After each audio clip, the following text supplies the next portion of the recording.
महाराष्ट्र की राजनीति में एक बार फिर चर्चाओं का केंद्र बने पूर्व मंत्री सुधीर मुनगंटीवार ने हाल ही में एक नई कादंबरी का विमोचन किया है, जिसने राजनीतिक और न्यायिक गलियारियों में हलचल मचा दी है। इस कादंबरी के माध्यम से मुनगंटीवार ने खुद को महाभारत के संजय से तुलना करते हुए न केवल राजनीतिक घटनाक्रम पर अपनी व्याख्या दी है, बल्कि न्यायपालिका की कुछ पहलुओं पर भी तीखी टिप्पणी की है, जिससे विवाद खड़ा हो गया। सर, संजय राऊतची पुस्तक लॉन्च करताय या पुस्तकामध्ये त्यांनी एक कादंबरी लॉन्च केली आहे, सनसनाटी निर्माण करायची। टीव्हीच्या बातम्यांमध्ये सध्या कमी जागे होते, त्या बातम्यांमध्ये त्यांचा फोटो वारंवार दिसावा यासाठी स्वतःला महाभारताच्या संजयच्या बरोबरीने ज्या गोष्टी कोणीही पाहू शकत नाही, घाम कधी आला, टॅक्सीमध्ये कधी बसले, अशा गोष्टी ते करतात।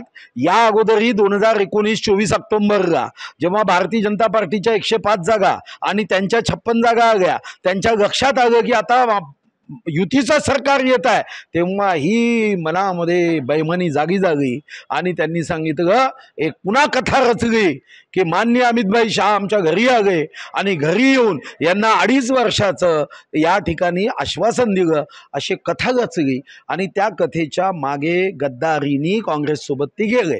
आता नवीन कथा करता एवढंच आहे, आपली योग्यता काय, आपली पात्रता काय हे न बघता आता महामहिम न्यायमूर्तींवर सुद्धा ते आरोप करायला लागले।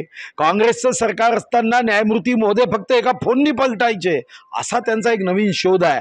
हा शोध कधी जगात लागला नाही। मी तर म्हणतो सुप्रीम कोर्टाच्या आदरणीय न्यायमूर्ती महोदयांनी नोंद घ्यावी की असं पुस्तक लिहून न्याय व्यवस्थेसंदर्भात प्रश्न उपस्थित केला जात असेल तर कोणताही पुरावा नसताना अशा अर्थहीन गोष्टी घेऊन एकूणच अमृत महोत्सवी वर्षाच्या नंतर या देशाच्या लोकशाहीमध्ये असणाऱ्या महत्त्वपूर्ण संस्थेबद्दल जर शंका निर्माण केली जात असेल तर न्यायमूर्ती महोदयांनी आपल्या कायद्याच्या चौकटीत याची नोंद घेतलीच पाहिजे। काय येऊ द्या, आम्हाला काय घेणं देणं, ते कुठे येतील काय येतील। 237 आमदार जनतेने आशीर्वाद देऊन निवडून दिले। दीन दुर्बल शोषित पीडित अंध अपंग असहाय्य निराधार शेतकरी शेतमजूर यांची सेवा करण्यासाठी वेळ द्यायचा आहे। ते कधी एकत्र येतील, काय जेवायला कुठे एकत्र बसलेत का, कोणत्या ताटात जेवण केलं, मीठ कोणत्या बाजूला तिथं ठेवलं होतं, हे काय करायचं आहे। येऊ द्या, कोणाला एकत्र यायचं येऊ द्या।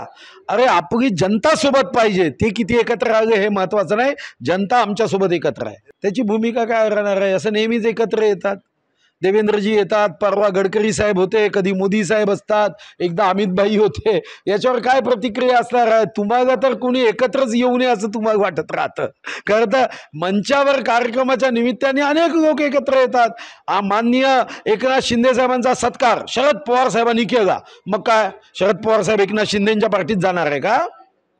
आपले प्रश्न कोणी स्टेजवर एकत्र आले म्हणजे आल्याबरोबर ते आलिंगन घेतात आणि काय एकमेकाला पक्षात घेतात असं काही असतं का। तुम्ही असं म्हणताय की देवेंद्रजी आणि शरद पवार साहेब एकत्र आलेत म्हणजे आता शरद पवार साहेब भारतीय जनता पार्टीच्या कार्यालयात येऊन भारतीय जनता पार्टीचा झेंडा हाती घेऊन देवेंद्रजीच्या पक्षात प्रवेश करणार आहे असं तुम्हाला वाटतं का। ते त्यांच्या पक्षात सुखी आहे, आम्ही आमच्या पक्षात सुखी आहे आणि जनता आमच्यासोबत सुखी आहे।